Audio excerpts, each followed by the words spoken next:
Exploring the bizarre. Your e-ticket ride into the world of the paranormal. Strap yourself in as we traverse the universe exploring the unexplained. UFOs, ghosts, lost worlds, cryptozoology, as well as other dimensions. It's time to take back the night. Now, your electrifying hosts of Exploring the Bizarre, Timothy Beckley and Tim Swartz.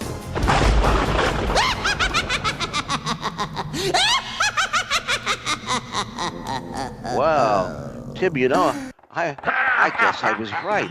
There are other dimensions populated by all sorts of weird and various types of beings. Well, sure, Timbo. Let's see. There are devils and angels and pookas and mermaids and just all sorts of mysterious creatures that haunt the dark places that border between the light and madness. Well, I kind of like the way that mermaid over there is flapping her tail. I'd ask her out, but I don't think my fish tank is big enough for both of us, and I'm not sure how to approach the subject of having her for dinner. But maybe I'll let the president talk for me because he's so articulated and gets right to the point. Boy, she is a real flapper, isn't she? Well, you've hooked her, Tim. Now reel her in. Indeed. Just like we're reeling in the audience tonight, just like we do every week on KCOR Radio, because it's a great show. We have a great producer, and we have the most fabulous guest in this universe and beyond. This universe and all the alternate universes. Mm-hmm. Why don't you tell us who we're going to be speaking to this evening so that we can get this show on the road or on the water or wherever we're taking it? Oh, it'll be my pleasure, Tim. Well, tonight I'm very pleased to say that we finally have Marie D. Jones on. I know a couple times that I've tried to get Marie on and our schedules didn't mesh, but finally tonight we talk Marie into it, so she is here with us. Now, Marie is the author of over 15 nonfiction books on cutting-edge science, the paranormal, conspiracies, ancient knowledge, and unknown mysteries. Now, in her most recent book that we'll be talking about tonight, I know she's got another one that I don't know if it's been released yet or not, but tonight we're going to be talking about her book, Demons, Devils, and Dark Angels, a history. Now, with Marie tonight is also Varla Ventura. Now, Varla's been on the show before. Unfortunately, Tim, you weren't here that No, episode. wasn't that when you locked me in the back room or something like that? Wasn't That's it? right. That's right. That's right. I was back there with 5 mermaids that night. I think it was. Well, I thought I'd thrown away the key, but you managed to get your way out. I escaped. I came up through the portal from hell. Well, now, Varla was born just outside of the wild jungle of San Francisco, and she moved to the Gold Streak foothills of Northern California, where as a young girl, her and her family, they drew water from an old well and used kerosene lamps in the night. Now, Varla she's the host of her own podcast, Varla Ventura's Tales of the Strange. It's a weekly podcast dedicated to strange and unusual, fascinating tales, real and imagined. Now, Varla is also the author of some just absolutely fascinating books. I have them right here with me. Banshees, werewolves, vampires, and other creatures of the night. Among the Mermaids, Facts, Myths, and Enchantments from the Sirens of the Sea, and Fairies, Pookas, and Changelings, a complete guide to the wild and wicked enchanted realm. So we're going to be talking about all kinds of weird, mysterious, and possibly demonic creatures on Exploring the Bizarre.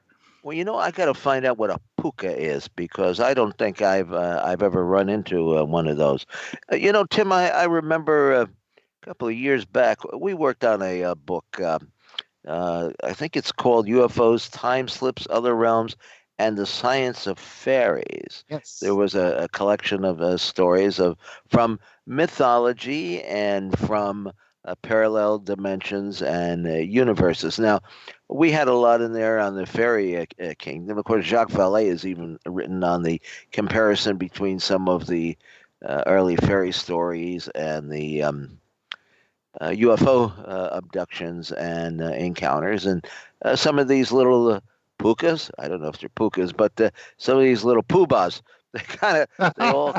They all kind of seem like they could mix and mingle amongst themselves. But yes, it certainly is a fascinating world and a universe out there. And Maria did do a chapter for our book on the matrix control system of Philip K. Dick, where actually I interviewed her on synchronicities, which we all enjoy, I guess, a lot of in our life and in our career.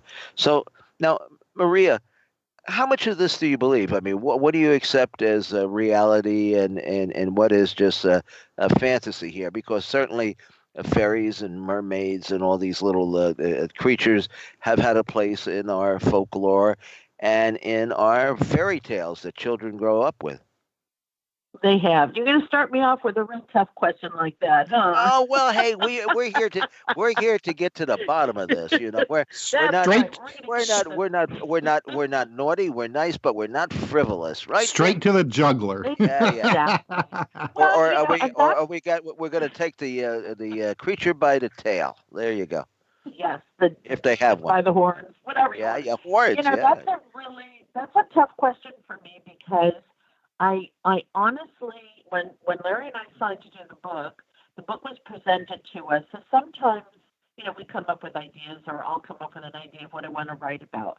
This was something that was presented to me to write about, and I brought Larry in on it.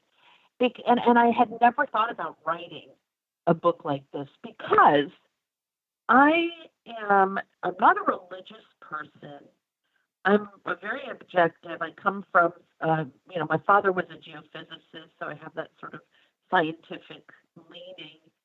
I did not believe that any of this was real, except we're fading out there. We're fading out. I'm sorry. Oh yeah, well that's better. Yeah, we lost you. What? We lost you there for a minute. Demons. It's the demons and the wires. There you go. Well. But so I kind of came at this very objectively, and I know Larry did as well. We're both rather skeptical, but we're also open-minded. So doing the research and finding out where a lot of these ideas and concepts and even the entities themselves came from, you go back to the beginning of humanity, basically, and you can see the evolution of these ideas. So in that context, yes, I believe in it. But I also have to say, you guys were joking about coming from different universes. And, it's interesting because the bottom line is if science itself is now telling us there may be all these different universes and realities and dimensions, then, yeah, any of this stuff can be out there, and it can be crossing over into our reality at any time, which is, what I assume would be when someone has sort of a paranormal experience.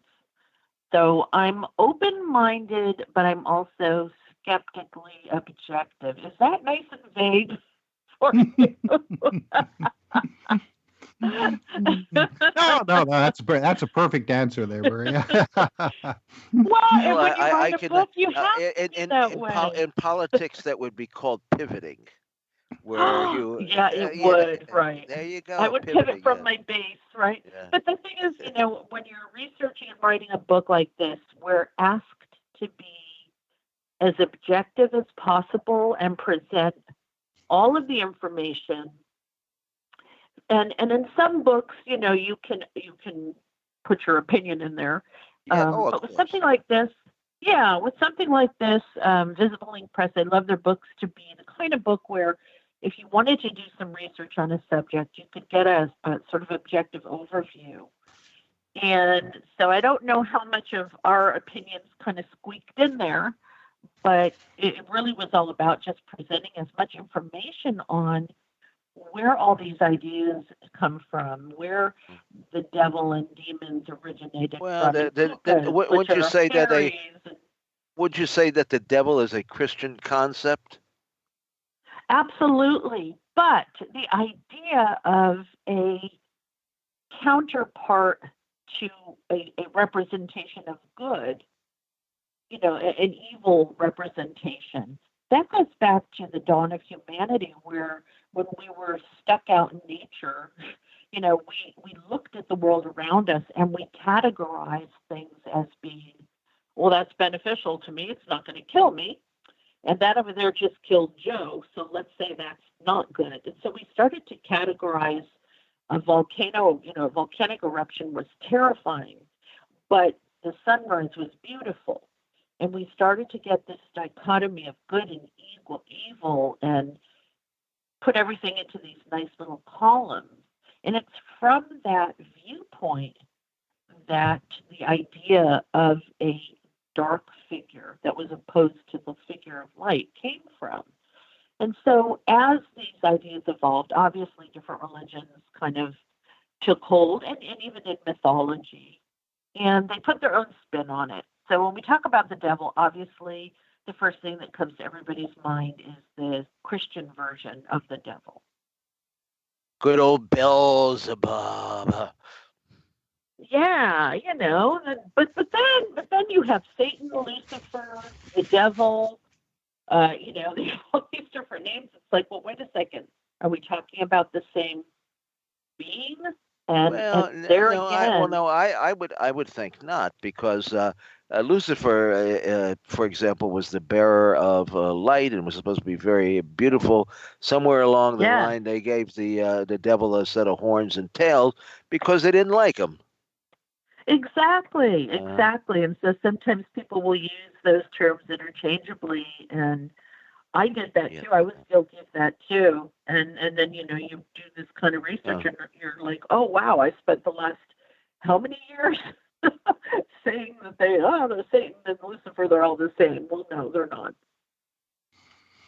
Well, I think it's and I'm really happy that you approached this in your book, Maria. The idea that at one time there really wasn't a concept of the devil, or like a personification of evil, but the early scholars could not figure out how, if God was supposed to be, a loving, kind, just God, how evil things would happen. So they had to come up with, the anti-God almost. Exactly. Yeah. Something had to become the representation of everything that wasn't good for us, including aspects of our own character, sinning and lust and all that kind of stuff. And that's really how this began. Everything began from the way that we looked at ourselves in the environment that we were in. Nature was so scary to us as primal man, but it was also beautiful. Women gave birth to babies that carried on the species, but then the tribe might get attacked by some big, predator, and 5 people die. And so you're constantly sort of jumping between good things that happen and bad things. And the idea that if there was some force out there that was good, well, either that force was not 100% good, or there was a second force that was bad, a counter force. And that becomes really interesting, because that really is true of humans, no matter whether you're Christian or Jewish or Islam or even pagan, that we have that duality that we're constantly dealing with. Well, okay, that's I want to ask Val here, when you brought that up, Val, like a lot of the things that you have written about, the Pookas and fairies and mermaids and all that, a lot of these creatures were deities at one point for various pagan religions, but as Christianity kind of took hold of everything, they made these things, well, because they weren't deities, they were considered, like demons or not so great spirits. Right. Well, Right. Well, it's interesting with fairies. I think you have kind of a little bit of the opposite in the folklore and mythology, and this has also happened with mermaids, where rather than them being ascribed explicitly as evil, they sort of get called.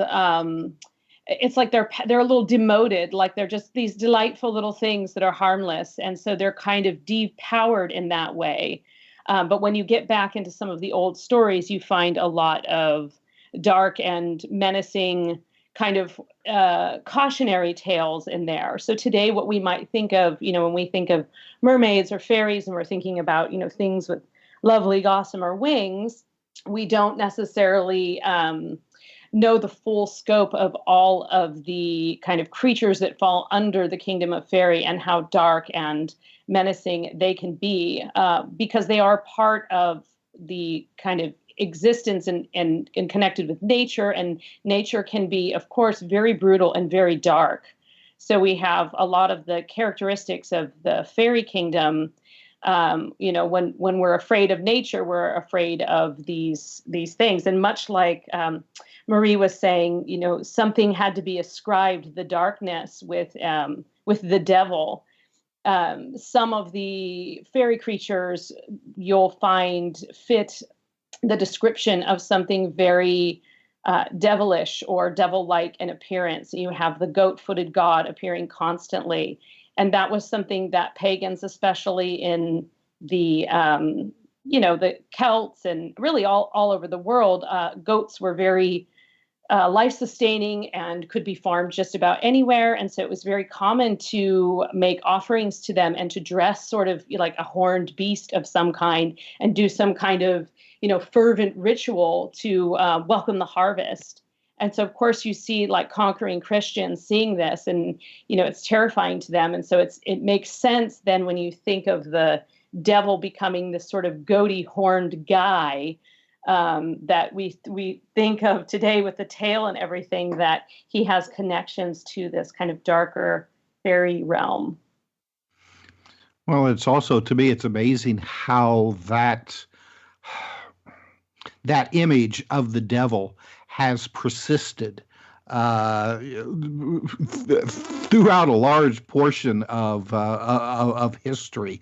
I know Tina Marie and I have discussed this before. The Ridley Scott's movie Legend, where darkness is, even though they don't call him, Satan or Lucifer, just darkness. But I mean, he looks just like the classic devil: big horns, his skin's red, he's got cloven hooves. It's like Arthur C. Clarke's book Childhood End, where the aliens look like that. And that was it caused such a shock in everyone that here this, what everyone thought was a mythology was coming true.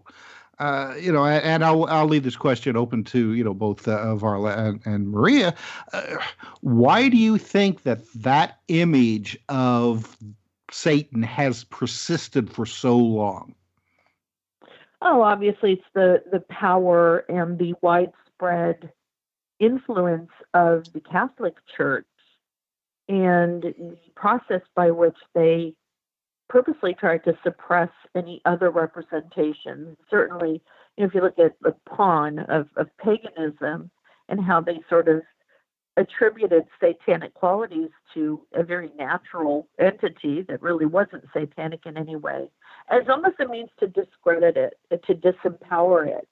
And so the Catholic Church, mainly, when we talk about the Christian devil, we're really talking about the devil that became empowered by the Catholic Church.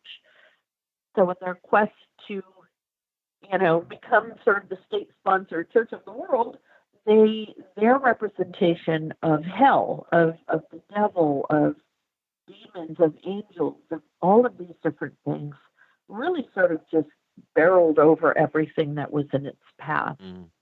And Yeah, also they've all become the boogeymen of today. Yeah, and pop culture is to blame a lot too, because movies and novels and television shows, they always seem to depict. I saw it last night for the first time, and there's always these certain personifications that evil takes in pop culture, whether it's an evil clown or a haunted doll, but they all have that sort of satanic element to them that reinforces our Yeah, fear. we got and I think we got to blame that all on Chucky. that Chucky, he was just not loved properly. He didn't find the right child.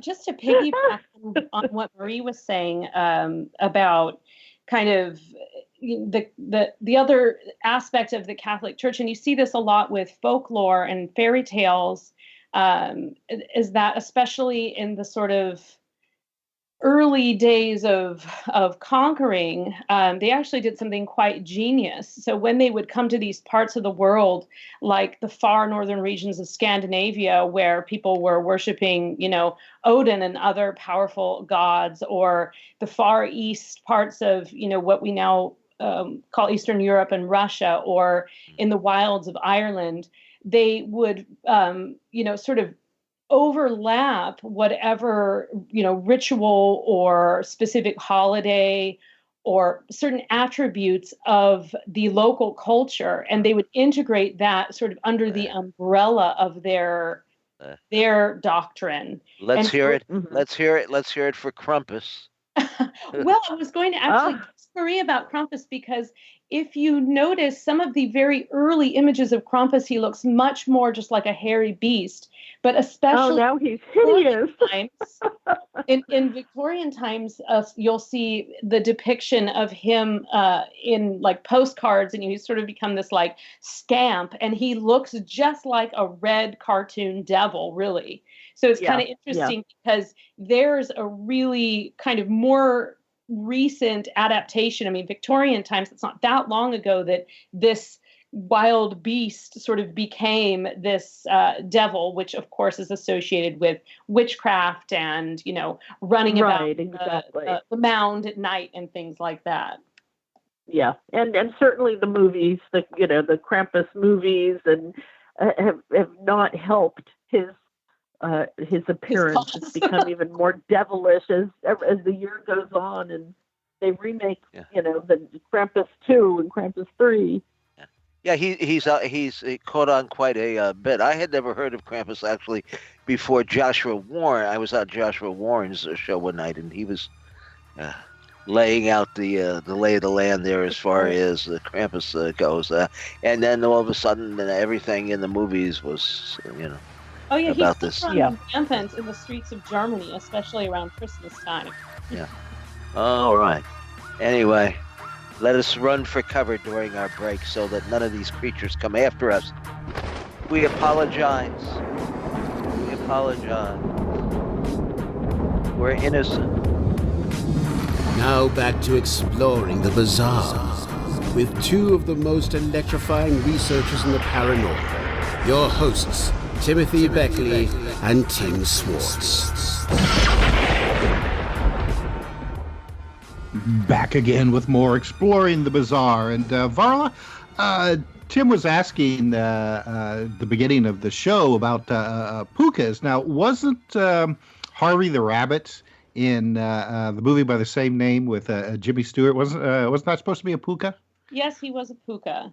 Pookas are we're talking off air lightly about the trickster fairies, and Pookas are kind of the king of the trickster fairies.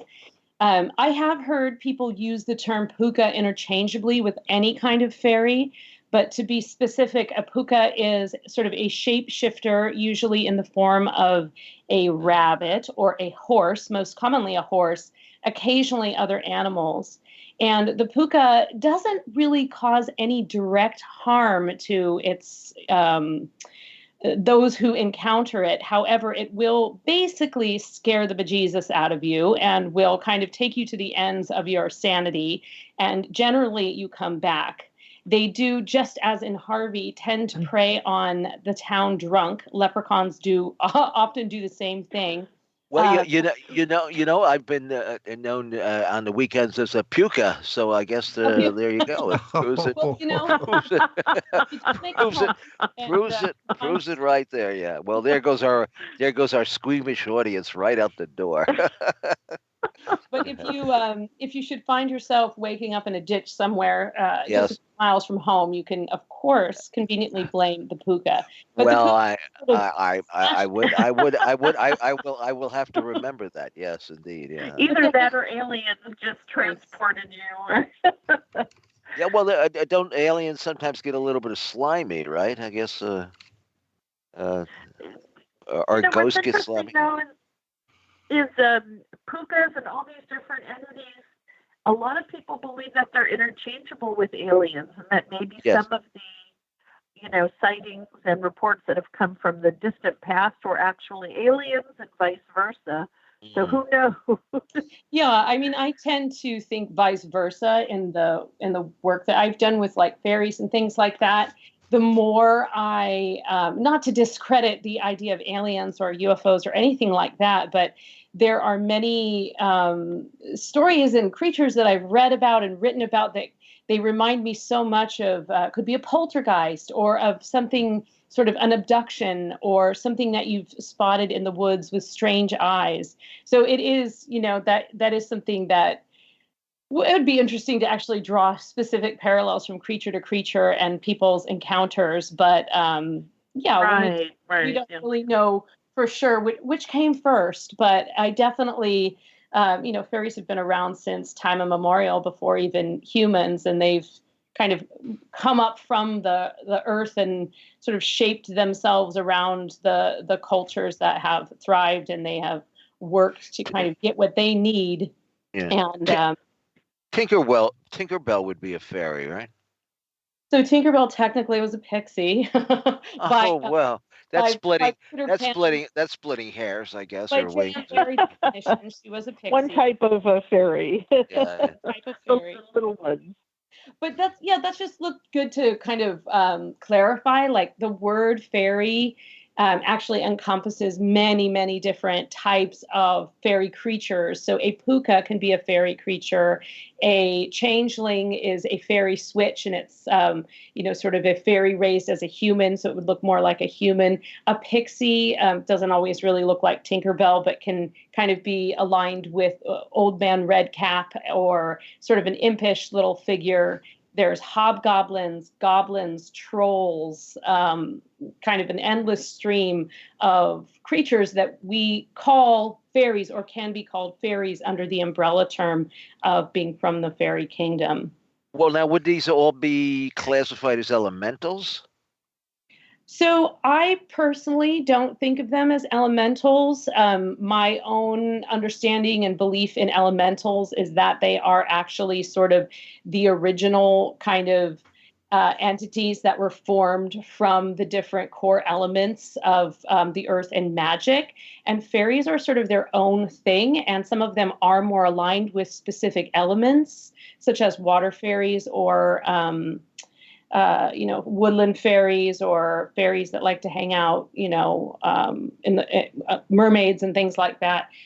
So in that definition of elementals, which is the kind of my definition of elementals, then I kind of don't really think of them specifically as elementals, but perhaps that is where they, maybe have their origins. So I kind of feel like they were around all along. Now, how did, and I'll throw this out to our two guests here, how did the stories of mermaids come about? And there seem to be actual encounters in history that were written in ship's logs and so forth, that would indicate that mermaids and mermen might have existed to some degree. Were these some kind of entity or deity that were able to hypnotize seafarers into believing that they were half human and half fish?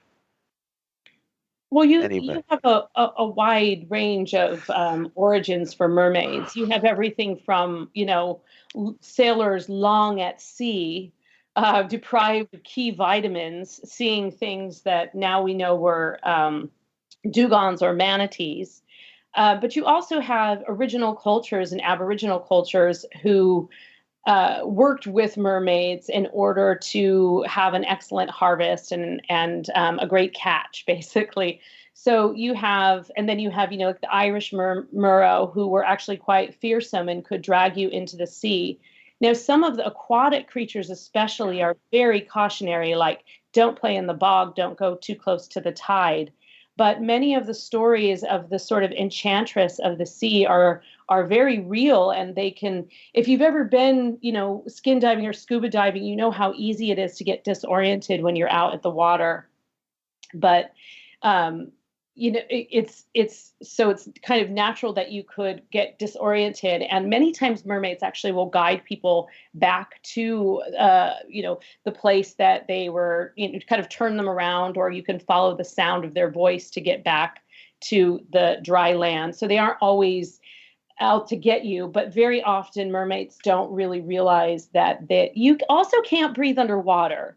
And so they just hold you so tight until you're sort of swept away. But it doesn't quite answer your question of where they came from. But I think that there's a huge number of cultures that have aquatic deities that they have worshipped for, thousands of years. So you have a lot of mermaid and even other kind of mer half creatures, or mer sharks or things like that, especially in island nations. So I think that kind of gives a lot of credibility to the existence of mermaids, although mermaids are the one thing that even people who are believers in aliens have a tendency to be skeptical about. But yeah. I seem to remember, I think it was Christopher Columbus in one of his diaries made a mention that he said that he had saw a mermaid today, and it wasn't quite as beautiful as he was led to believe. Yeah, and you got to wonder if they're seeing sea creatures that they didn't at the time, have the scientific acumen to be able to identify what they were seeing. And so that's how they came to sort of, put them in the realm of myth or folklore. And I think it's possible that a lot of these entities over time were things that people were seeing that they just didn't have the scientific knowledge to be able to understand. And it looked different. They'd never seen it before. It did unusual things like sea serpents. So we turn them into monsters or, different entities, mermaids, whatever. But because these stories, like she said, are so pervasive throughout every culture, you have to wonder if people are actually, here's the thing, are people seeing exactly what they're describing, or are they seeing something and this is just the way that they have come to describe it? And those are two very different roads that you can go down. Well, it makes me wonder almost if it's if it could be like an ancestral memory, because there is a line of thinking in was it anthropology that at one point humanity actually lived in the sea for a while. And they point out that we have like a layer of fat like whales and other sea mammals. We have webbed toes and the remnants of webbing in our hands. So it makes you almost wonder if people, if that's not like an ancestral memory of that time. Well, there are also it's true. Oh, go ahead. Oh, go ahead. No, go ahead. You got this one. There are some modern examples of people like the Moken people who can see better underwater than they can even see on dry land, and they have sort of adapted this lifestyle to be able to have this, over time, over a couple of 100 years or 500 years or so, their eyesight has evolved to be better underwater. Or you have the Haneo women of off the coast of Korea who can dive deeply in the water. They can skin dive. They can hold their breath. They can train themselves to hold their breath for as long as 5 minutes, sometimes more. Wow. Which is a You, really do you long know? Do you time. know that here? Do you know that here in New York, at Coney Island, every summer we have a mermaid parade? I do know that. Oh my goodness, yes. The gals get up and dress in all kinds of outfits and ride around in the back of pickup trucks and shout at people, and people shout at them, and it's a quite a Time fest passed by all. quite a festive occasion. Then we stop at um, McDonald's and have some fish fillet, and that's Oh. That's mean. call it I call it a day. Hey, listen, I can be taken off the air very easily. You just could buy somebody could buy me out, and you don't have to listen to this. Oh my gosh. Uh, well, I'm just giddy with all this talk of mermaids. I just But the one other thing, just going back to the sort of, the ancestral memory, I do want to point out that, especially in Western culture, we spend a lot of time trying to find the evidence and the answer to something that the first peoples kind of knew all along. And so sometimes we have to suspend that. I'm not by any means discrediting the scientific process or its value, but sometimes we have to kind of remember that our way of thinking and our line of thinking about things that we call a myth, and thinking of a myth as a lie instead of thinking of it as something of great value that provides us with something undescribably important in modern culture and ancient culture, and that sometimes, if we take the time to just look at the origins of the story, as of course Marie has spent her life doing, you will find that the natives were right all along. They knew the plants to use. They knew the bogs to stay out of, and I think that's an important part with the idea of mermaids, because you do see them throughout the world and through time. I think that there is still, though, this willingness to believe in something, say, like a mermaid, because I remember, and I think, and I don't know if you remember this, Tim, but like back in the early 1980s, for a while, there was a lot of interest going on in New Guinea, where in certain areas where the locals claimed that they were seeing mermaids in certain kind of secluded bays. Yeah, but wasn't there a TV a special done on this, and it was totally bogus, right? That came years later. Yeah, I mean, okay, yeah, it was totally bogus. Yeah, that was on the Discovery Channel. Yeah, I'm talking about this. This took place in the 80s. Yeah, that long before I was born. Yeah. Oh, yeah. But there were a number of investigators that actually went through the trouble to go to New Guinea, to these areas, and I mean these were not areas that were easy to get to check it out, and some of them reported seeing unusual creatures. That now the general consensus now is that they were seeing like dugongs. Yeah, right, right. Well, I will say this. Whenever I write a book, I always like to ask people for their firsthand encounters. And, I've had a few people tell me their banshee tales over the years and their ghost stories, and whether or not they believe in werewolves or vampires. But when I put a call out to get mermaid stories, I had very few responses. And I had, was wondering, well, why is that? Is it because there really aren't that many? Or is it because people are reluctant to admit something like that because it seems to kind of go over the threshold of, sanity, I guess? Draw a line in the sand.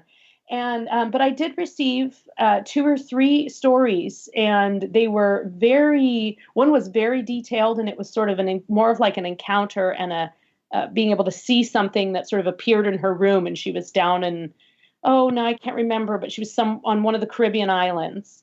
And then the other, though, was this awesome story that these women granted me the permission to use, and they were Aboriginal Australians, and they talked about what they called mermaid dream time, and that in their culture, they come from mermaids, and they have, ritual dreams in which they connect with mermaids and the sea, and they regularly make offerings. They don't necessarily have regular encounters with mermaids, but they have a symbiotic relationship, and the mermaids protect them, and they are sort of believe that they are, that those are their origins. And so that was a really beautiful and very special story to be able to learn and republish, because, we don't know that much about things like that. I think we hear a lot about the kind of scary myths, or the lovely, Teacroft and Croker story, which of course is one of my favorites, but it's always, the mermaid's trapped in the rocks, and then she's kind of calling for you, and then you try to scoop her up, and then the next thing you know, she's sort of trying to drag you down into the water. That's the more common mermaid story. Well, again, though, I mean, the Aboriginal tales, I mean, it that seems to go back to that idea that at one point, maybe not all of humanity, but at least a section of it may have actually have come from the sea. Yeah. Probably you and me.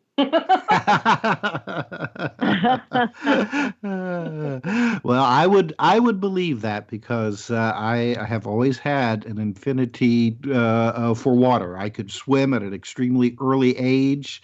And of course, my mom said it was because my head was hollow and I floated easy. So no fear of drowning. No fear of drowning. Nope. And I try to teach that to my daughter, and I mean, she can swim, but she'll jump in the water and sink right to the bottom. So obviously it has not rubbed off on her. And with that, dead air. We're all thinking about swimming. I was just coming up for air myself. Yeah, well, save me, Tim. I'm floundering here. All right, well, okay. I think we've done. We've tackled mermaids enough here this evening. Let's get on to. I like trolls. I've always been partial to people that live under a bridge. Anybody have any? Goat? Well, I could say something about. I could say something about being horny, but I'll let it go with that. But you just did. Yeah.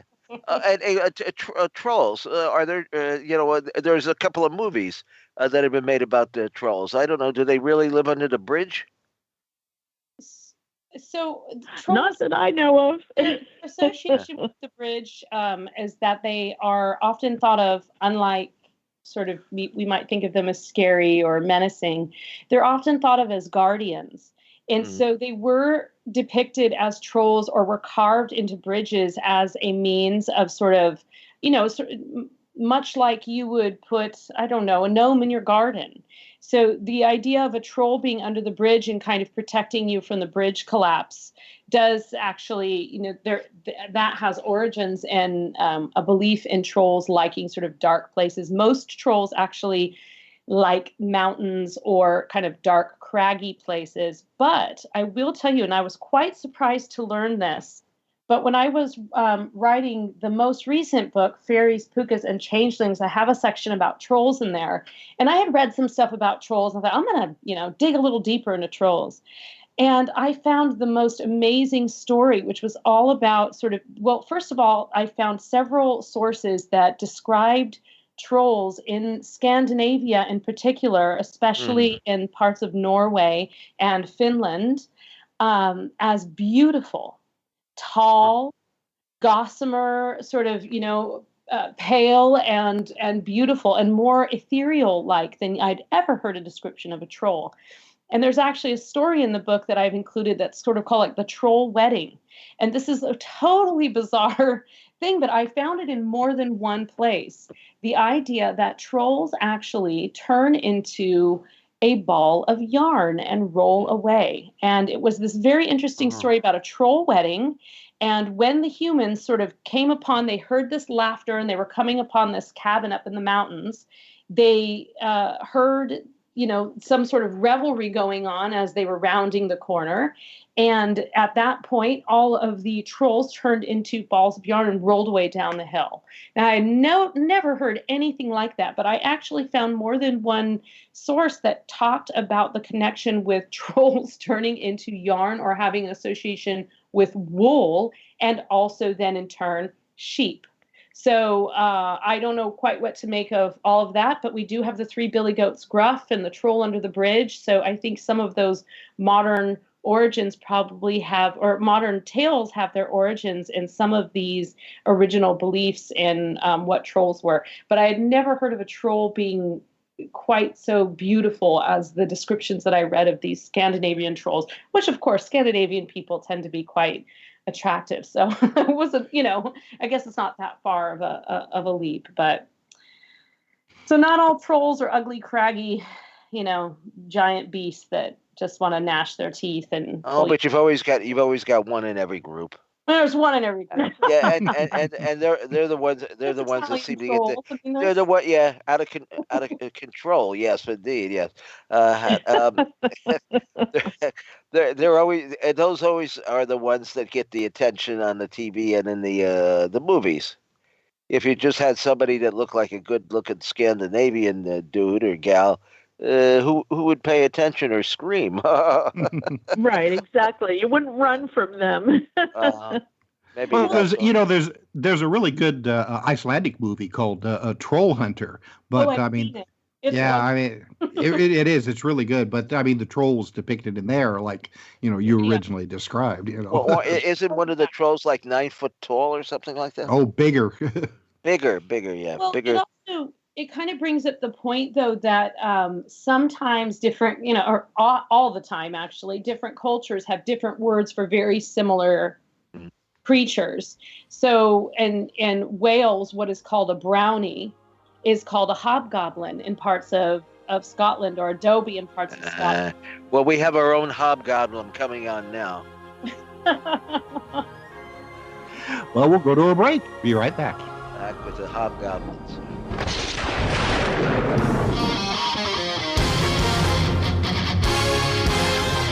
Exploring the bizarre. Your e-ticket ride into the world of the paranormal.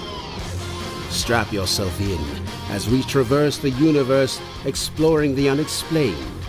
UFOs, ghosts, lost worlds, cryptozoology, as well as other dimensions. It's time to take back the night. Now, your electrifying hosts of Exploring the Bizarre, Timothy Beckley and Tim Swartz. Back again for the second hour of Exploring the Bizarre. And Tim, I tell you something, fascinating show tonight. I love talking about these kinds of things, weird creatures, physical, spiritual, what have you. It doesn't matter. And go ahead, Tim, you're going to say something. No. No, go ahead. Oh, okay. No, well, I wanted to... I'll go ahead, and then I'll interrupt you in a minute. Just like you always do. There you go. Yeah. Well, I noticed during the last half hour of the show, I just cut my mic. Well, I wanted to ask Maria, in the concept of Satan, when it comes to the Bible, there really is not that much really written about him. All of the mythology that surrounds Satan came afterwards. The whole war in heaven, the angels falling from the sky and all that. None of that is in the Bible. That came later. It did. And first we started off with the serpent, which is another representation of the devil or Satan or Lucifer. You have the serpent in the Garden of Eden. And so when the serpent, when Genesis was originally written, do you think that the serpent actually was supposed to be Satan or something else? he was called something different. He was a tempter. He was, someone who tested you, who presented you with something that was forbidden. And the original references to Satan called him the accuser, the tempter. So, how did we get from accuser, somebody who accused you of things, who accused God of being a hypocrite, because if you're all good, where does the bad come from? And, how did we get from an accuser to an all-encompassing evil bad guy? And it just kind of shows, as religion developed, as Christianity, as specifically Roman Catholicism developed, a lot of these ideas got kind of interchanged. They were incorporated into each other. There's a theory that Lucifer was a reference, to Venus. Right. Because Venus was so bright in the sky, it would be seen in the morning, and it was the morning star. And some of the earliest references in the Bible talk about the morning star. So I think it's a lot of interpretation upon interpretation upon interpretation, to where when you try to go back and find the very first references, and again, the Bibles that we're looking at have all been heavily edited, so we still don't even really know where these concepts originated. But you do find that it's very chaotic. Even religious scholars will say, that it's confusing.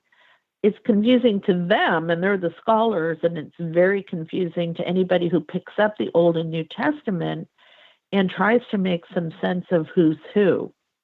But I think the general idea is a representation of dark, a representation of night, evil, the opposition to good, anything that is counter to the creative. So in other words, the destructive. And I think, you just have so many different interpretations of what that can be, that it kind of snowballed on itself. Well, I think today, when we look at the devil, today it's solely thought of as something that can possess you with demonic possession. But that was not always the case either. Originally, demons didn't have that much power. They were minions. And now that they can possess you, and they can possess dolls. And once you get on TV a couple of times and in the movies, it just goes to your head, their horns or whatever. It just they get carried away. And speaking of horns, Tim and I and several other researchers have been putting together a book that we're almost finished. It's called Weird Winged Wonders. And one of the chapters in there is on, speaking of the devil, the Jersey Devil.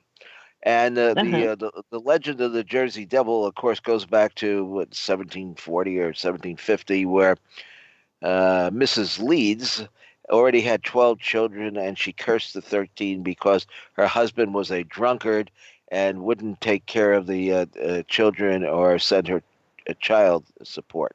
So she cursed her 13th born, and that became the Jersey Devil. But I may have had a sighting of the Jersey Devil. At least there's a 50-50 chance that I did. I was driving down, and this goes back maybe 5 or 6 years ago, with my friend and associate, Circe, who is of Greek origin, and she's an expert. She's been on the show on the gods of Olympus. And I don't know, actually, I can't remember, to be honest with you, if we were talking about the Jersey Devil or not. I'm sure it probably came up in the conversation. But to the left of the driver, where she was on the driving at the time, I looked over and I saw something kind of moving in the shrub or the treetops there. They weren't very high pines, because of course this is the pine barrens where most of the sightings have taken place. But I did some research on the Jersey Devil, and I was kind of shocked. I thought, well, maybe it's my imagination playing tricks on me, and it is a rather late at night. But Circe there, she insists that she also saw something moving about and saw the red glowing eyes of this creature, and we did some investigation, for the book on this, and talked to some people that had some sightings, and went back to some old clippings, and I was amazed. It was the Jersey Devil wasn't just biting the heads off of chickens and swiping freshly dried laundry off of outside the clotheslines and so forth, that he had been around for a long, long time. And there are some people who blame every disaster that's happened in the state of New Jersey, including, I'm sure, the governorship of Chris Christie, on the on, on the Jersey Devil. Have either one of you done any research on the Jersey Devil or any other localized, what I would call, creatures? I've not specifically focused on cryptozoology, or as I like to refer to them, because I have a feeling what we might be dealing with are interdimensional entities and creatures. We hear so many reports about these types of creatures, and if they came from here, if they came from our reality, you would think that we'd be seeing them all the time. If we want to apply a little bit of a scientific spin on this, if we're being told that there are parallel universes and other dimensions and other realities, is it not possible that these unusual creatures, and that can include fairies and mermaids and all of these things, are coming from somewhere else? And that's why they're so elusive here. A hollow They earth, don't hollow appear earth, all the time. inner earth. That's my theory. Inner earth.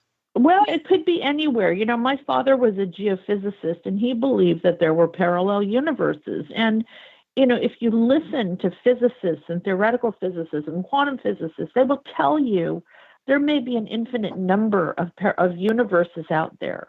How do we know what's out there in terms of life and what it might look like? So maybe a lot of these creatures, for lack of a better word, are popping in and out of our perception, our reality, our consciousness, whatever you want to call it. And that's why they remain so elusive, and nobody's ever really captured any of them.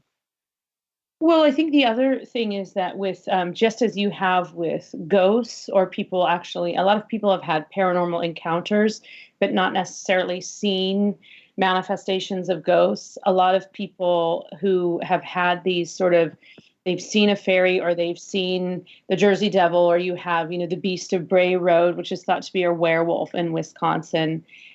We have to remember, and especially if you kind of take this sort of fairy, the Irish fairy outlook, to be able to see fairies, to be able to see ghosts or anything of, another dimension, or from, a parallel universe, or something that's actually there perhaps all the time, and part of our own dimension, you just can't see it all the time, you would have something called the second sight. And so I do think that there are certain people who do have the ability to see these things and sense these things, and it's not everyone all the time. And I also think, because that is such a powerful thing, that you do have people who make things up in order to fit into that, like, oh, I must also have this special ability. But I do think that there are many people who have that ability, who maybe have been raised to think that they're crazy, or that those things aren't real, but that they have a gift. And I would just say that if someone has had an encounter like that, seen something like that, take it for what you want, but I would consider it a gift, and it's something that, the fairies are showing themselves to you. And that's often why you have children are able to see ghosts or fairies or other creatures like that much easier than we are as we age and we get more, we just get more removed from the possibility until we get old enough and the veil gets thin again. So I think that that's one of the reasons that you have a lot when you start compiling them, as I know you all know, because you've researched books. You see, when you start gathering these stories, you start compiling them, you could write volumes and volumes and volumes. But when you start putting them together like that, you realize there are more encounters, and you start talking with people and they say, well, I saw something, I'm not quite sure what to make of it. Or you're on a show like this and someone contacts you after and says, actually, I think I might have had a Pooka encounter or something like that. but it is a gift, and it is something that we should consider as a positive, even if it can be a scary experience. Well, according to Peter, Robert Anton Wilson used to write about the puka, since he's an Irish shape-shifting trickster. That makes sense. Mm-hmm. Yeah, indeed. And Jimmy Stewart's movie Harvey. Harvey is supposedly a puka. Yes, Harvey's a puka. And the other thing about the puka that Thank you, Peter. Go ahead. that we didn't get to is that the puka, because it often appears as a horse, it will kind of take you on this like midnight ride. So you will lose track of time and space. And that's another really common experience. In other words, like I said, you wake up in the ditch and you're like, I don't know what happened. I was just walking down this road. Well, you were supposed to leave the pub, 2 hours before it closed or before dark time or whatever. But with fairy encounters, and you see this, of course, you're getting back to like the alien encounters and things like that, you have a very different relationship with time. If the time that you've been on this Pookas ride, it feels like just seconds have gone by, and you will have lost hours or days of your life. That's very similar to supposed alien abductions. Yes, I mean, we hear about that. We hear about that all the time, where you wake up naked and starving in the middle of the woods. I mean, boy, I would. No wonder I don't like to chat with aliens, so I have to do that. But but some people, just like with these critters that you talk about, some people have positive experiences, and some people see it in a very negative light. Now, would you say that any of these groups have intercommunications with each other? I mean, is a fairy likely to run into some other type of interdimensional being? Would they live in the same area? I mean, could they occupy the same hilltop or inside the hill mountain? You mean like werewolves and fairies hang out? Well, I wouldn't think that they perhaps. There probably wouldn't be any fairies left if they hung out with the werewolves. I would suppose, but I don't know. Well, we have some stories about Dogman and Bigfoot in the same forest. We've had a couple of researchers on, and we've talked about the interrelationship between UFOs and some of these beings and creatures. In fact, we're having on in a couple of weeks, Stan Gordon, isn't that right? Yes, that's correct. Yeah, and what was the cases that he investigated back around 1973? Yeah, around the time that the nationwide UFO flap was going on in Pennsylvania, not only were they having UFOs, but they were having a lot of really unusual Bigfoot sightings as well. And now we've had Paulino, our friend Paulino, on the show several times, and he's stationed himself out there in a van, and they have been seeing strange lights in the sky and some very weird of movement on the ground, which can't be explained, including mysterious vans and strange government type Men in Black. Well, I didn't want to use that term, but people in black vans. Yeah. Yeah. Well, I think in this case the van wasn't black, but they changed their it's just surveillance. Yeah. Yeah. Once in a while they got to kind of update it, or they'd be found out too easy. Maybe That's once true. in a while they wear the white hat. In fact, there was a fellow that came visiting me one time. Oscar Maguzzi, a little-known contactee from Canada, who claimed he had been for many trips on board UFOs and traveled around the world in a flying saucer and all. Kind of very fanciful, but he left here one night after we had a conversation, and I did interview him, and much respect to him. He's since passed on. But then he wrote later on in one of his newsletters that when he left here, there was a black sedan of some type. This was before Uber, of course. There was a black sedan of some kind, parked here, and they tried to gun him down with some mysterious ray. But then the white sedan came along with the men in black, dressed in white, and they had some kind of confrontation here, and maybe made the other one dissolve or disappear or something. And this was before the movie Men in Black came along, so you can't blame it on that, or maybe we can blame the movie on his experiences. But that was good old Oscar Muguzzi. He did have some very strange, if true, experiences, and I don't accept or reject. You could just speak your mind, and if you have something pretty strange to say, I'll listen to you for at least 15 minutes. Well, Tim, that's interesting though, because there is that age-old dichotomy playing out there. Black versus white, good versus evil, light versus dark. You had the guys in the black van trying to shoot him, and then the guys in the white vehicle coming to save him.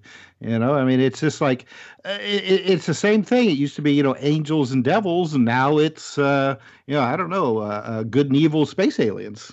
Oh, well, that would seem to be the case, because you can't discount all of these reports. I mean, look at Carla Turner, and she seemed to be a pretty, sturdy, steady type. I don't think she was making up some of these experiences, and they were just really, really just, blown out there. I mean, like, we have a book or two with some of her material in it, and it's, I call it the UFO fear factor. I mean, it's almost very frightening to read. But I hope you do and buy it on Amazon. Hint, hint. Well, you gotta keep us going, or the comedy stops. Maria, one of the things that I found interesting in your book as well is some of the New Testament scholars who were considering that possibly, Yahweh or Jehovah from the Old Testament might not have been the same God of the New Testament, but may have actually have been Lucifer.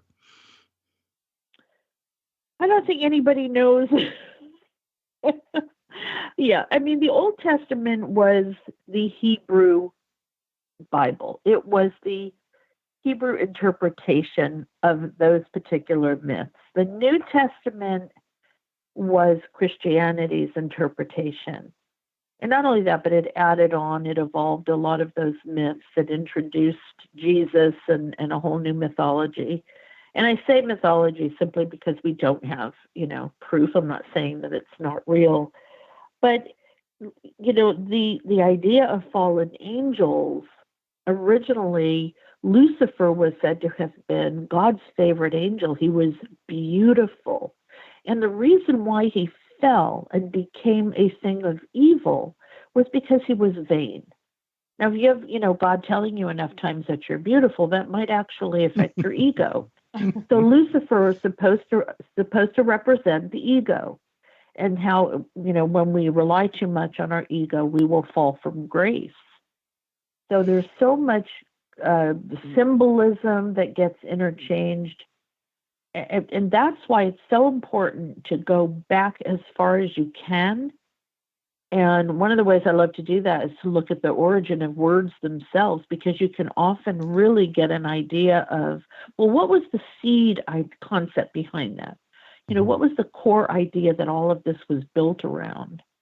And the God of the Hebrew Bible is a much more vicious, vengeful, angry God than the God of Christianity. So there was definitely some kind of a spin or an evolution that occurred there between the two.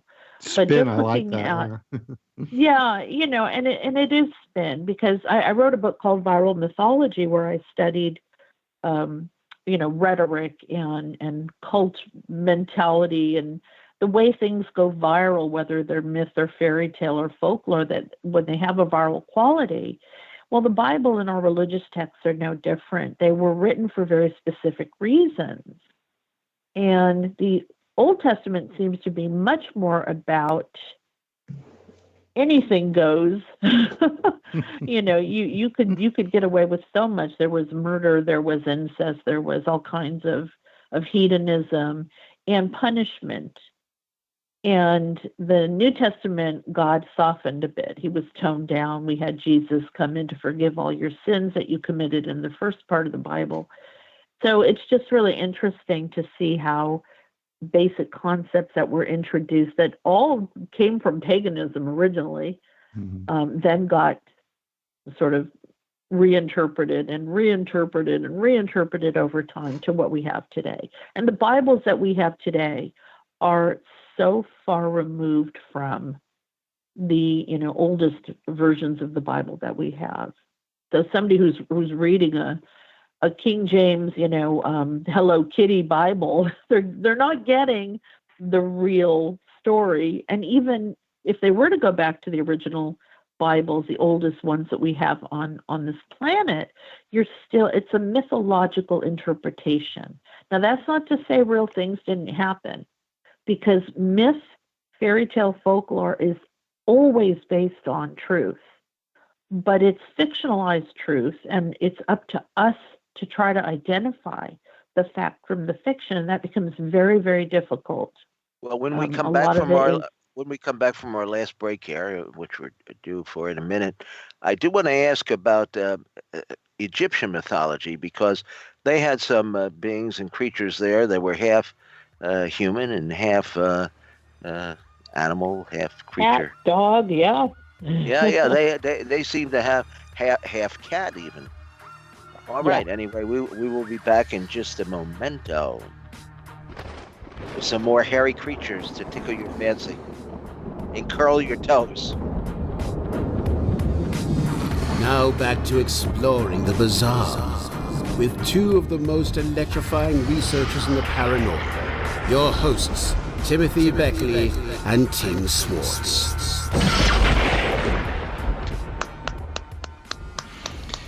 Tim, here it is, the final segment of the program, and there's still so much to talk about. Well, you know what I want to delve into, I'm fascinated by, is some of the early Egyptian tales, where we have statues and carvings of the creatures and beasts that are half human and half animal. Did these beings actually exist, or is this just simply the imagination of some high priest or pharaoh, or are we talking about interdimensional beings that actually walked among the pyramids? I think it's more they were representations of a combination of their pagan roots and moving into a little more of a Christianity orientation. The animal representations were more important than the human part. So, for example, the Egyptians had their own version of the devil. They had Set, who was part jackal, part human. And what made him evil, he really wasn't evil. Set was the god of storms and war and death. And because we fear death more than anything, and we fear all of the things that might lead to death, including war, volcanoes, earthquakes, storms, and all of those things, the representations of those things became evil, even though they may not have been per se. So, but in Egypt, they had two entities. That one was a light bringer, that was Apep. No, I'm sorry, Ra was the light bringer, the solar god, and then he had a counterpart in Apep. So there again, you have a good, you have a god, and you have an evil. And Apep was often associated with the Christian version of Satan. So I think it's just there because ancient Egypt and ancient Rome were struggling to overcome their pagan roots. But especially in ancient Egypt, you see a lot of representations of animals in their glyphs and in their statuary and in the different gods and goddesses. They were polytheistic.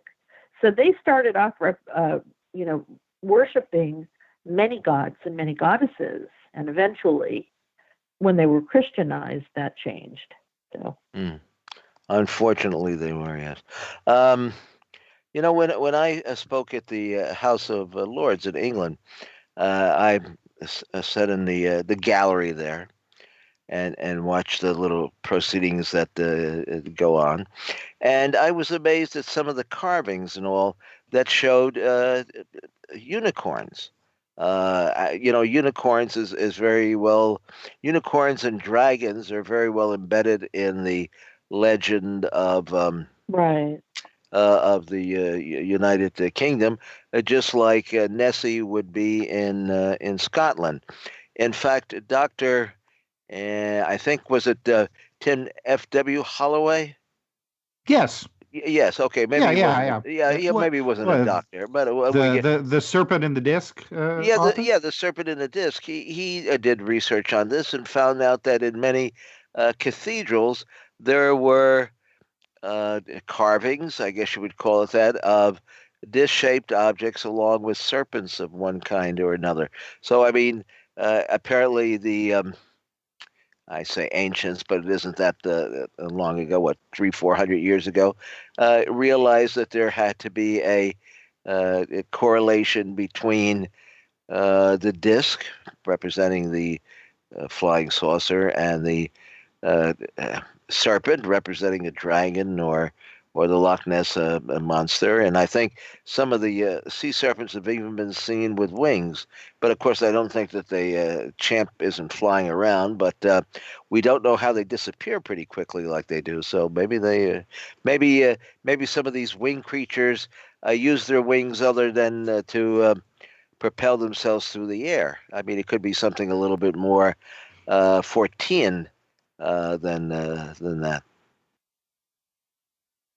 Or maybe they use them to swim better underwater. They're water wings. Well, Who knows? there are an awful there are an awful lot of reports of course, Or they're sea creatures. vestigial, or whatever the word is, where they're left over from their evolution, their evolutionary history. Well, there have certainly been, the drawings of sea serpents and old maps and the kraken and things like that, and then other sort of very bizarre looking ancient, supposedly mythological creatures, and then a little time passes and we find something very similar to that actually dwelling deep in the ocean floor where we weren't able to explore before. And I always think of sort of like the giant Pacific octopus, and you hear these tales of like the Kraken pulling the ship down. And of course, it's depicted as pulling down, a large sailing vessel. But there are actually very aggressive octopus off the coast, especially in Baja, that will and have been known to, reach up into small fishing vessels, small fishing boats, and sort of fight to, maybe they'll grab an oar or something like that. So sometimes we need only wait, and these creatures will wash up. And I do feel like with a lot of those kind of strange sea creatures, especially, I mean, every day the ocean is just so vast, and there are places that we've yet to explore or stick a camera down, or possibly never will. We'll never fully cover it all, and we're constantly surprised by these, the blobfish and other. Well, I was just going to say giant huge jellyfish, and some of them may have been seen flying through the sky too, because we've got pictorial evidence of some people claiming that these UFOs that they've seen have taken on the distinct appearance of jellyfish, but they're in the atmosphere and not under water.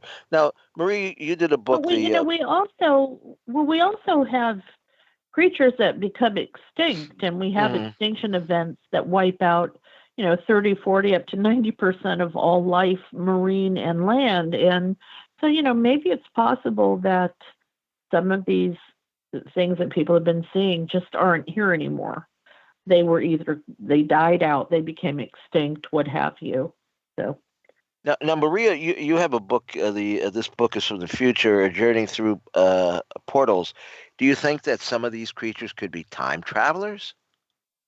Well, absolutely. I mean, I think if we're going to start looking at some of the things that are being brought up by theoretical physicists, where we have, wormholes and shortcuts through space and time, and we're and again, parallel universes, it's entirely possible that we're getting glimpses of creatures, and I hate to use that word, but it's just such a good umbrella term, creatures that existed in another timeline, either in the past or in the future. And I love, when you talk to cryptozoologists specifically, this also applies to a lot of ghosts and alien reports that I've seen. Oftentimes, the quality of the sighting suggests that what was seen was something that just sort of flickered in and out of view, or it didn't, like run out of the woods and then run back in. It just appeared to people. You'll hear people so many times say, well, the craft or this creature just appeared out of nowhere, as if it were projected from a movie projector, and then it just flickered and vanished out of sight. You hear that so many times, and that to me is a clue that we may be dealing with something that is either holographic, perhaps it's being projected from a higher dimension onto our three-dimensional landscape, or from another timeline. And I think that's what makes all of this so exciting. And that includes the worlds of myth and folklore, where people may have actually been talking about something they really saw and an experience they really had, but they didn't maybe have the best way to describe it. So now we are left with those clues to try to piece together what actually happened and what they actually did see and experience. It makes me think with what you just said there, and something that Varla, had said earlier. I've often speculated that these things are here with us, all the time. We just can't see them because Right. I mean, I have had people tell me, and I've read similar accounts where somebody will see something, unusual, like a weird creature, or a person, with 5 arms or something like that walking down the street. And whenever this thing realizes that it's being seen, it looks surprised. It notices that it's being noticed, and it looks shocked. I hear that so many times. Well, Brad Steiger likes to tell the story about how when he was growing up in Minnesota. Oh boy! When he was growing up, he saw a little creature. Well, he called him years later the Other, standing on a tub outside I think the basement window, looking through the window and being discovered, and they kind of met eye to eye. And I mean, Brad doesn't hallucinate. I mean, not for years anyway. And he, he's a very, very serious and astute researcher of this, subject matter that we've been discussing tonight. And I think that there have been other people in the that have been drawn to the paranormal, which I guess this is kind of the all-encompassing term that I would label this under. I have been drawn to this area or this arena because of things that have happened to them as a youth, be it a UFO sighting, a ghostly encounter, or something more elemental, as a sighting of a fairy or a gnome. Or I mean, how did the whole idea of your gnome on your lawn? I mean, obviously, people must have seen gnomes on their lawn, or they wouldn't be in every commercial on television today. Right. Yeah, well, they're very popular. Yeah, well, they're little protection spirits, and you would, at one point, you would make a little offering to the fairies if you wanted your garden to grow. So, and by fairies, I mean gnomes and garden pixies and things of that nature.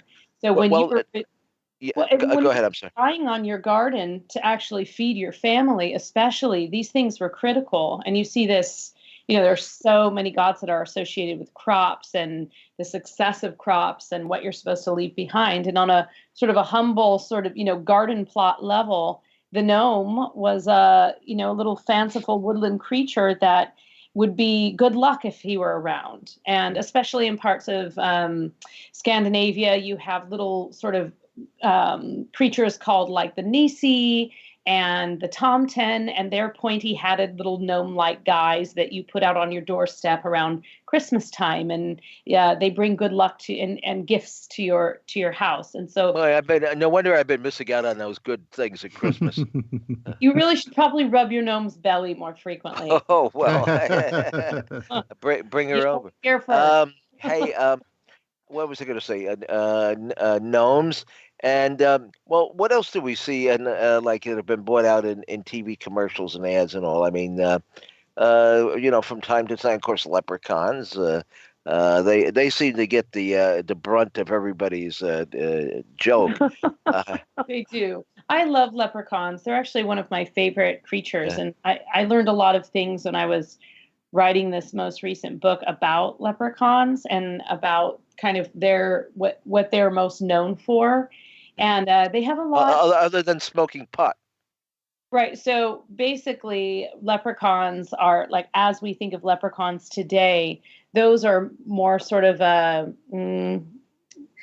do I say it? A culturally insensitive version with there was a lot of derogatory terms for Irish immigrants in the sort of late 1800s and early 1800s when they were coming to the United States. And so the idea of the leprechaun kind of looking in this certain way with a bowler cap and having this kind of, pleasant little accent and all of that's a bit of an exaggeration based on an idea that the Irish did bring over to the United States, which is the belief in leprechauns and that they do protect golden store and that they are very lucky. In fact, leprechauns are cobblers. And one of the ways that you can find a leprechaun is not by chasing the rainbow, but by listening for the tap, tap, tap of his little tiny hammer on his cobbler bench. I remember a song, "Shoes to make my feet a dancing, dancing, dancing all the night away," or something like that. When the cobbler went to sleep, they came out and put worked on the shoes. Yeah, cheap labor. Even in Germany, you leave your shoes out for Santa to come. You don't leave out a stocking. You polish your shoes and you leave them by the front door or just outside the door. So and then they're filled with treats and things like that. But anyway, the whole tapping thing reminded me very much of sort of the idea of the Tommyknockers and the the Tommyknockers, yes. Things that were dwelled in the mines and that the Cornish miners would bring over, and they would think of as protective spirits so that it would keep them from, the mines collapsing and running out of air and things like that. You listened for the Tommyknockers, and the Tommyknockers would actually guide you to safety or to warn you of an area that you were supposed to leave some of the gold there for them. So we did a book, a spooky treasure. I can't remember the name of it. Spooky treasure chest. Tim, what was the name of it? Do you remember? Treasure troves. Spooky treasure troves. Okay, and there's a chapter in there on the Tommyknockers. In fact, there is a bar up in the mountains in Colorado called the Tommyknocker, and they have it all set up like with the would be inside of a mine shaft with the little things that you bring the gold out on the trolleys and little miniature Tommyknockers, and they even have Tommyknocker beer. Knocks you down, I heard. Yeah. Oh, there you, well, so, and there you go. Stephen King wrote a novel, and send us a case, and we'll mention you again next week. There you go. And speaking of next week, we are kind of rounding the corner here, Tim, and that means we've only got a few minutes left. And I do want to allow our guest to tell us about what they're working on and the books that they've written, where they can be purchased, their blogs, and what have you. So we've got 6 minutes to do that in. So let us start with you, Maria. Well, I have another book out called The Power of Archetypes. And I have a book coming out in September. It's an emergency survival guide. And I just signed to do another book for next year on celebrity ghosts and notorious hauntings. Ooh. Oh boy. Yeah. It'll be fun. And so all my books are in bookstores, libraries, online, offline. And we encourage people to always go by your brick and mortar stores because they're going out of business. Well, I was just going to say, yeah. Yeah. My website is mariedjones.com. Very easy. And how many books have you written to date? Can you give us an exact number, or are they just so numerous that you can't remember? I'm up to 20, and I have 3 novels that'll be coming out over the course of the next 18 months. So I'm including those 2. That'll be 23. I'm trying to catch up to Nick Redford. Nick. Well, then you've got myself and Brad Steiger to beat, and that'll be I know that'll be a considerable yeah. But we've got what year was the first book that you wrote, Maria? It was 2003.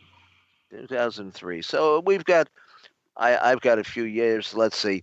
We just reprinted a book that I did when I was 14 years old. Somebody found the copy of it. So somebody found the copy of it, and it was printed on a mimeograph machine. But this time we had somebody reset retype it out, and so it looks very handsome. And it was me, Jerry and Clark, and a few other researchers, George Fawcett, and we weren't too bad. I mean, the writing wasn't shabby even at that point. But anyway, well, Maria, we're always looking forward to your your next work. And Varlo, how about you? Where do we catch up with you? You can find me on my website is varlaventura.net. So that's just my name.net. My most recent book came out just in April of last year, and that's Fairies, Pookas, and Changelings. And I've just completed the manuscript. Well, I completed the manuscript last fall, and it will be coming out, I think, in June or July of this year, 2018. And that's Varla Ventura's Paranormal Parlor. And that's a collection of everything from hauntings and haunted places, but also one of my favorite topics, which is sort of the psychic arts and the origins of spiritualism and the role of women in the spiritualist movement. And I love spiritualism. I love that. Now, who were I've even done a book on the Davenport brothers, which were either the biggest fakes or the best physical manifestations of the spirit world ever.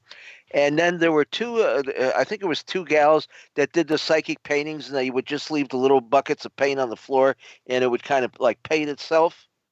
I'm not sure who that is, but I do know that the Fox sisters were what we might rival the Davenport brothers for successful charlatanism over an extended period of time.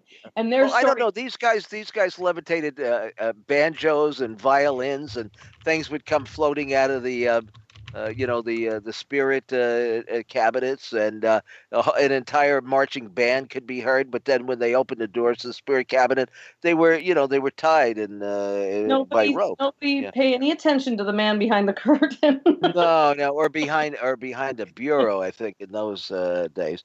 Well, and also Tim, of course, like I say, we have our own Weird Winged Wonders that'll be coming out probably in about 2 weeks. You can find that on Amazon. And if you want to slip into a parallel dimension, we've got UFOs, time slips, other realms, and the science of fairies. And Tim, what are you working on currently? Well, I'm currently working on a chapter for the Winged Weirdos book that you just mentioned. My chapter will deal with dragons and flying snakes and kind of like the mythology of dragons from ancient to biblical times to modern times, and then flying snakes, and the idea that possibly that, well, I know here in Indiana, back in the 19th and early 20th century, there was people who actually cited these gruesome creatures. Well, that's why they have the TV show. Was it Erie, Indiana? Because there are a heck of a lot of eerie things that go on in Indiana, like broadcasting from there every week on Exploring the Bizarre on the KCOR radio network. And don't forget to go to YouTube, Mr. UFO Secret File, and see this all visually laid out before you, thanks to Peter and Tim and our two guests tonight. Thank you very much. It's been a very exciting program, and I'm off to meet my mermaid friend here. You've been listening to Exploring the Bizarre with hosts Timothy Beckley and Tim Swartz. They're taking back the night by jetting non-stop across the cosmos in search of the truly bizarre and totally unexplained, with you as their co-pilot. Thursday nights at 7 p.m. Pacific, 10 p.m. Eastern, on the KCOR Digital Radio Network. For more information on Exploring the Bizarre and hosts Timothy Beckley and Tim Swartz, check out their KCOR Digital Radio Network page. Follow their YouTube channel at MRUFO 1100. Exploring the Bizarre.